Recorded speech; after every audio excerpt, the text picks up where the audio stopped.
السلام علیکم ورحمۃ اللہ وبرکاتہ۔ کیسے ہو اسلامک ورلڈ کے پیارے بھائی اور بہنوں؟ امید ہے آپ تمام خیریت سے ہوں گے۔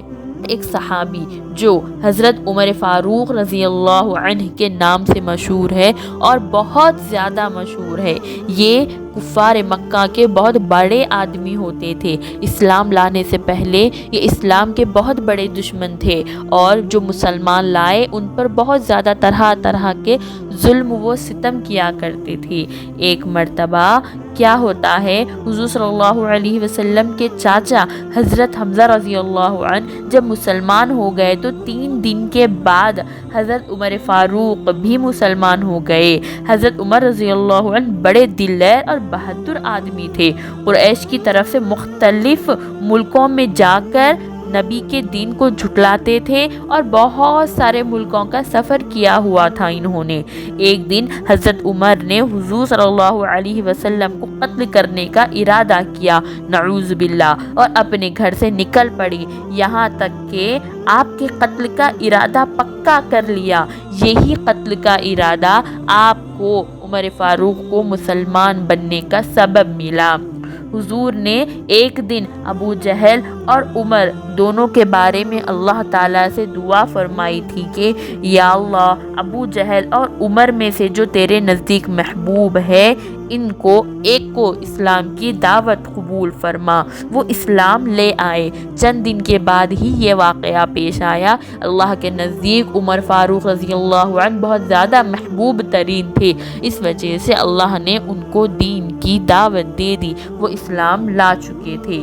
یہ واقعہ پیش آنے کے بعد حضور کے قتل کے ارادے سے نکلے۔ راستے میں اطلاع ملی کہ بہن اور بہنوئی مسلمان ہو چکے ہیں۔ یہ سن کر فوراً رخ موڑ لیا اور سیدھے بہن کے گھر آئے۔ اس وقت وہ قرآن پڑھ رہی تھی۔ حضرت عمر کو آتا دیکھ کر خاموشی سے قرآن کے اجزاء کو رکھ دیا۔ حضرت عمر نے بہن سے پوچھا کیا پڑھ رہی تھی، پھر بہنوئی کو دیکھا اور ان کو مارنا شروع کر دیا۔ اتنی زور سے مارا کہ وہ لہو لہان ہو گئے۔ جب بہن بچانے کے لیے آئی تو ان کو بھی بہت مارا۔ جب مار مار کر تھک کر بیٹھ گئے تو کہنے لگی بہن فاطمہ اور ان کا بہنوئی، آپ ہمیں جتنا مارنا چاہتے ہیں مار لیجئے، لیکن ہم اب اسلام میں داخل ہو چکے ہیں، ہم اسلام سے نکلنے والے نہیں ہیں۔ اب حضور صلی اللہ علیہ وسلم نے جو دعا کی تھی عمر رضی اللہ عنہ کے بارے میں، وہ کام آ گئی، اور فاطمہ کی یہ بات سن کر دل لبریز ہو گیا اور عمر بول اٹھے کہ فاطمہ تم کیا پڑھ رہی تھی، مجھے بھی پڑھ کر سناؤ۔ حضرت فاطمہ بنت خطاب نے قرآن مجید کے اجزاء لایا اور سورہ طٰہٰ پڑھنا شروع کر دیا۔ جب یہ آیت پر پہنچی اننی انا اللہ لا الہ الا انا فاعبدنی واقم الصلاۃ لذکری، اس کا ترجمہ یہ ہے میں ہی اللہ ہوں، میرے سوا کوئی اللہ نہیں، میری ہی بندگی کرو اور میری یاد کے لیے نماز قائم کرو۔ جب فاطمہ بنت خباب یہ آیت پر پہنچی تو بول اٹھی لا الہ الا اللہ محمد الرسول اللہ۔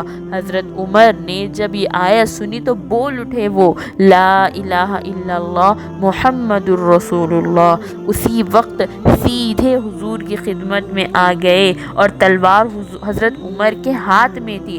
صحابہ کو خوف ہوا کہ کہیں یہ حضور کے قتل کے ارادے سے تو نہیں آئے ہیں، اور حمزہ رضی اللہ عنہ نے کہا کہ آنے دو، اگر اچھی نیت سے آیا ہے تو کوئی بات نہیں، اگر وہ بری نیت سے آیا ہے تو آج میری تلوار ہوگی اور اس کا سر ہوگا۔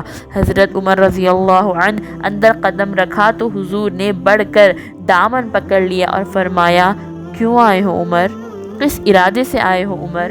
حضرت عمر نے عاجزی سے فرمایا ایمان لانے کے لیے آیا ہوں۔ حضور نے بے ساختہ پکار اٹھے اللہ اکبر اللہ اکبر، اور تمام صحابہ بھی اللہ اکبر کے نعرے گونجنے اٹھے۔ مکے میں اس وقت اللہ اکبر کے نعرے بلند ہونے لگے۔ حضرت عمر کے اسلام لانے کے بعد ہی کعبۃ اللہ میں کھلا نماز پڑھنا شروع ہو گیا۔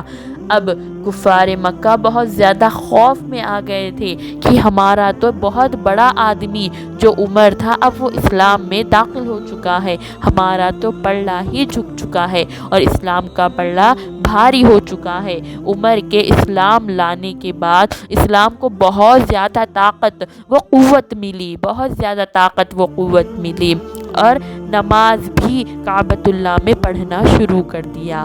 اللہ تعالیٰ ہم کو دین کے کام کے لیے چن لے اور اس کام میں ہمیں اللہ تعالیٰ اور ترقی دے۔ اگر آپ کو یہ ویڈیو پسند آیا ہے تو اس ویڈیو کو لائک کریں اور اس چینل کو سبسکرائب کریں۔ السلام علیکم ورحمۃ اللہ وبرکاتہ۔